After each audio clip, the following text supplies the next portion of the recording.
Some leaders get statues, and some don't. Ramsay MacDonald didn't. He was Labour's first Prime Minister, but to many, its first traitor. That's right, for the dear old Labour Party, the fight between principles and pragmatism is nothing new. It's been there right from the start, and it claimed the legacy of the first socialist to live at number 10.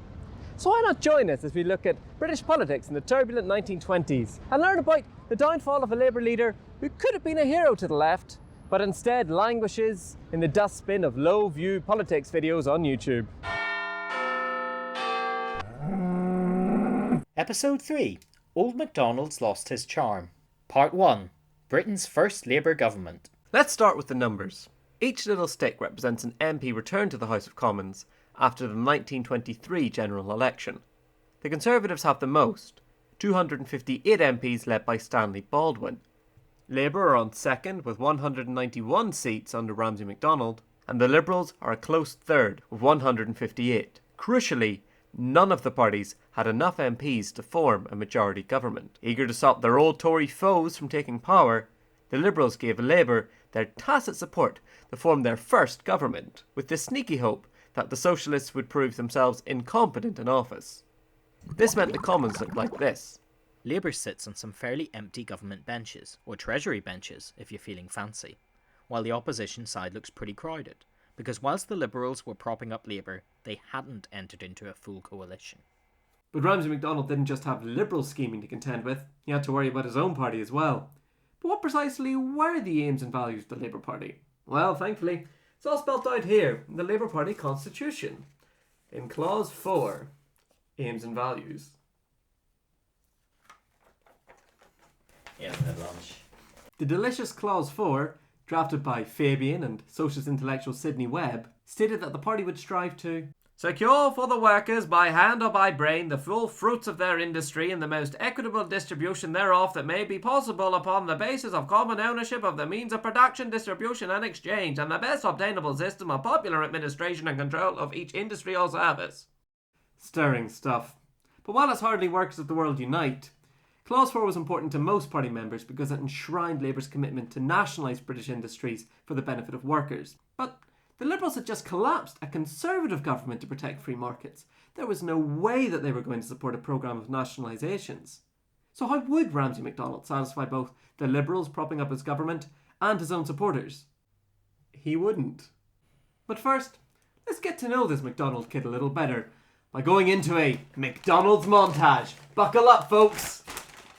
Like fellow Labour leader Keir Hardie and fellow Ramsay Bolton, MacDonald was an illegitimate son, born to a Scottish farm labourer and a housemaid. Unlike Keir Hardie, MacDonald received a primary education, staying in school until the ripe old age of 15.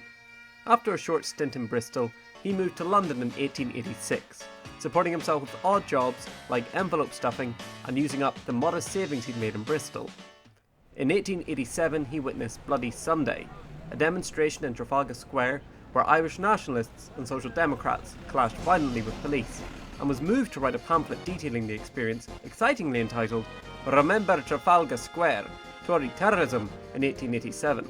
At the age of 22, he became the private secretary to Thomas Locke, an Anglo-Irish radical who Ramsay helped elect as the Liberal MP for West Islington in 1892.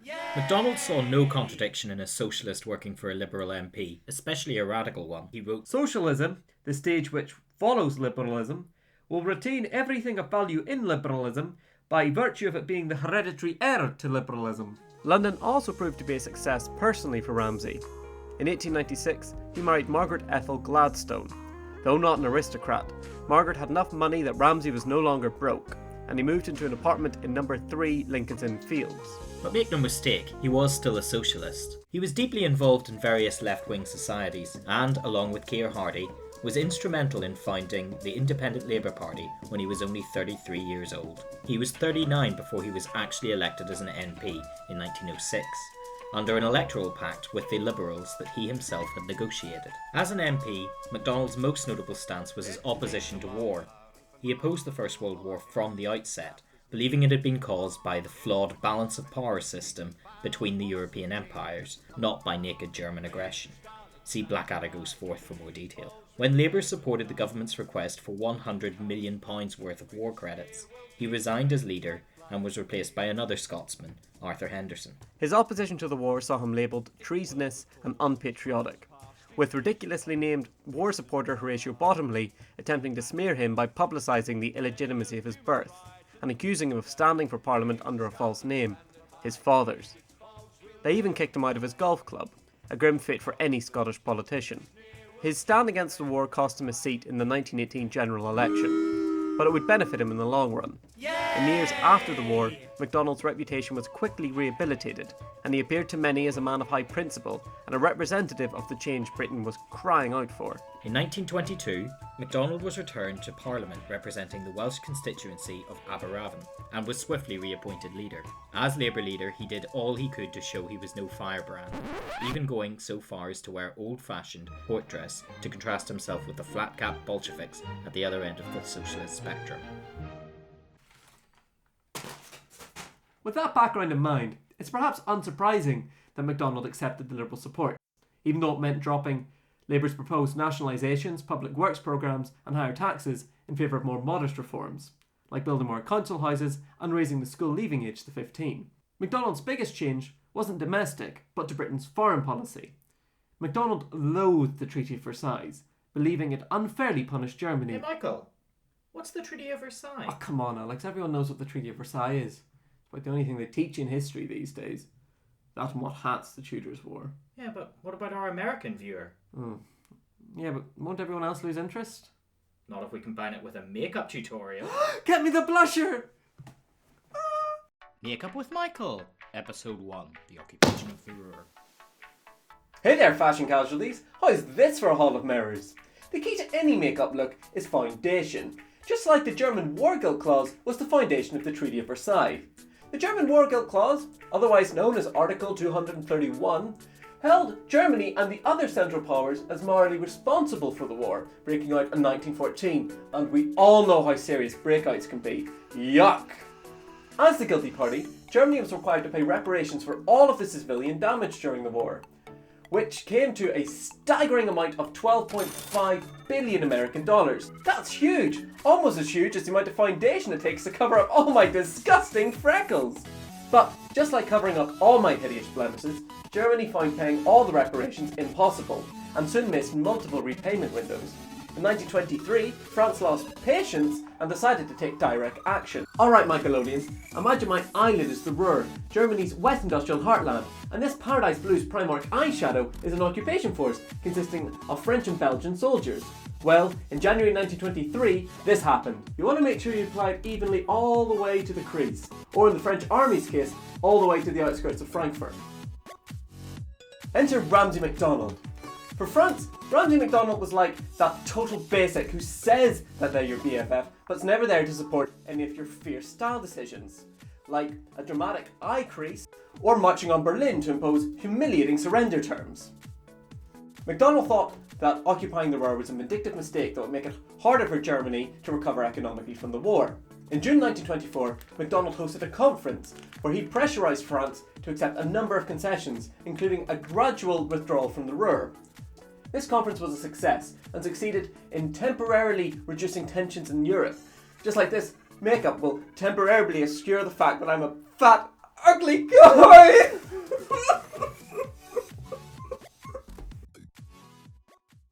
The first 6 months of MacDonald's ministry were quite disappointing for the Liberals. His gradualist, decidedly un-radical policies made it impossible for them to paint Labour as no-good communists. Thankfully for the... You've got a little something in your face. Oh, do I? Sorry, guys. But all this changed in July 1924 when imaginatively titled communist newspaper Workers' Weekly published this open letter to the armed forces.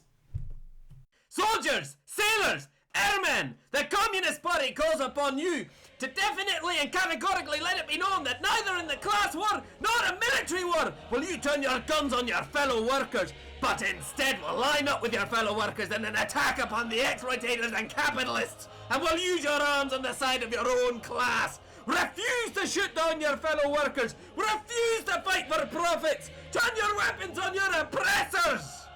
Now that's a clause 4. The paper's editor, dented hat-wearing Scotsman J.R. Campbell was held responsible and charged with incitement to mutiny. But when he learnt that Campbell hadn't written the letter, and in fact was a Navy veteran who'd lost both his feet in the war, Labour's Attorney-General, an all-round political novice, Sir Patrick Hastings, quickly dropped the case, giving the Liberals and the Conservatives what they'd wanted for years: evidence that Labour was beholden to extremists. Liberal and Conservative MPs united to vote for an inquiry into what was now known as the Campbell Kiss. Labour lost by 166 votes, until very recently the biggest government defeat in history. The Liberals and Tories then passed a motion of no confidence and collapsed the first Labour government. Accordingly, Ramsay MacDonald went to the King, George V, and requested Parliament be dissolved. An election was scheduled for the 29th of October. Wait, are you saying I have to redo all of this? I'm afraid so. I hate democracy. You and 16 million of us, mate. Part 2. The 1924 general election. Well, Alex plays with sticks. Let's go over the 24 election. Which means we're going to have to talk about the Daily Mail. More like the Daily Fail. No. Before the election, anti-socialist agents at MI6 leaked the so-called Zinoviev letter to so-called journalists at the so-called Daily Mail. To be fair to them, it is actually published daily. The letter, allegedly written by Grigory Zinoviev, head of Moscow's Communist International, ordered the Communist Party of Great Britain to engage in all kinds of Marxist mischief in order to promote a Labour government. MacDonald himself had learned of the letter months before and ordered it kept secret, not being convinced it was genuine. But, only 4 days before the election, the Daily Mail published the letter, and, coming so soon after the Campbell case, the apparent collusion between Labour and the Soviets outraged many voters who returned a majority Conservative government. Now, this isn't the last time Russian interference will be alleged in the Zip it about the Russians. Who do you think's funding this channel? No one. Oh, sure. Pожалуйста. Lik apetista. Anyway, just like the Russian support for this channel, the Zinoviev letter turned out to be a fraud.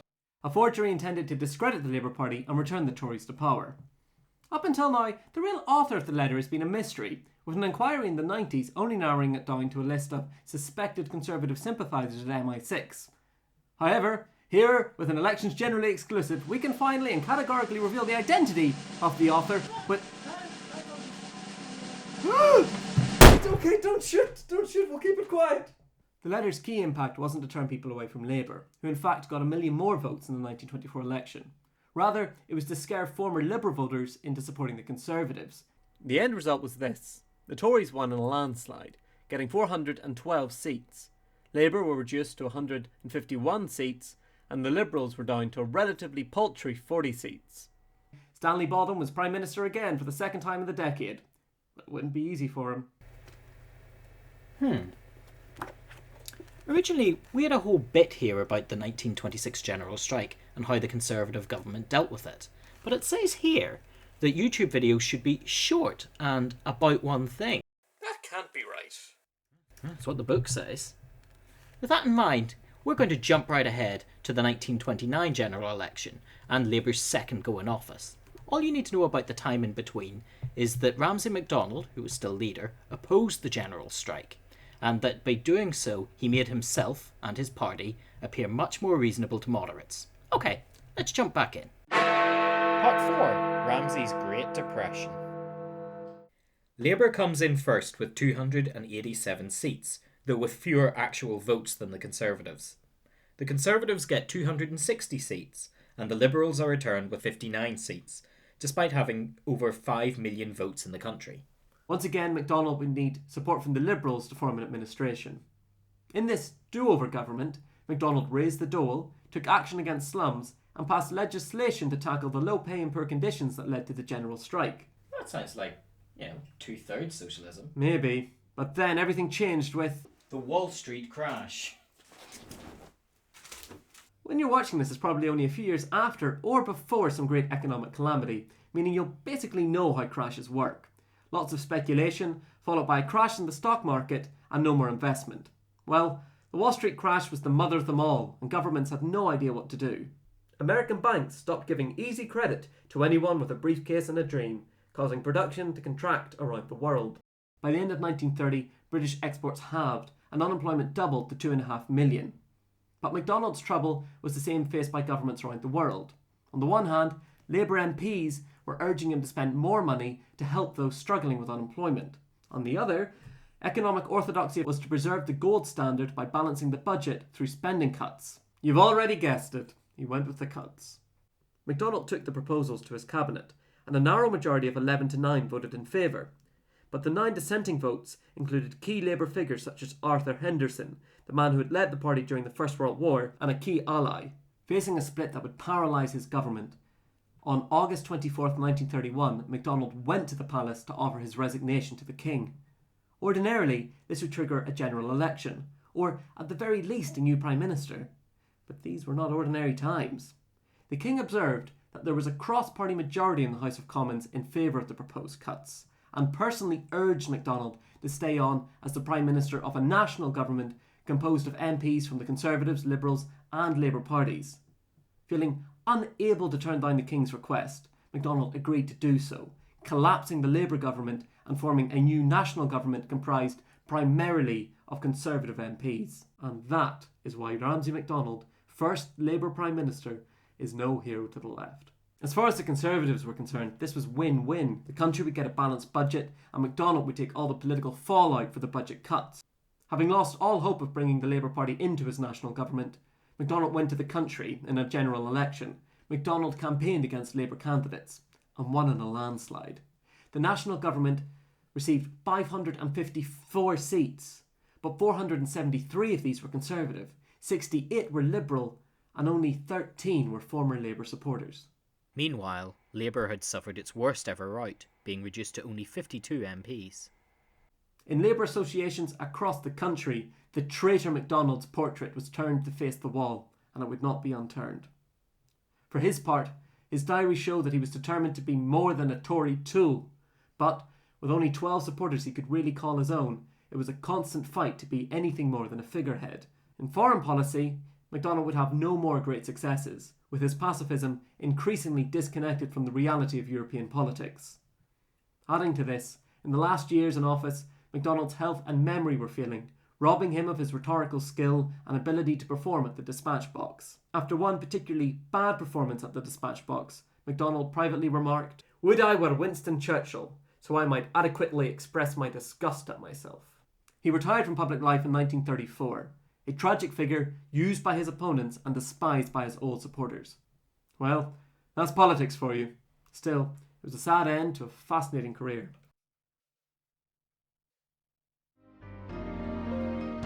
Oh, Ramsay, well, you came and got Labour elected, but they sent you away. Oh, Ramsay, well, you made a bad deal with the Tories, and they said you sold out. Oh, Ramsay.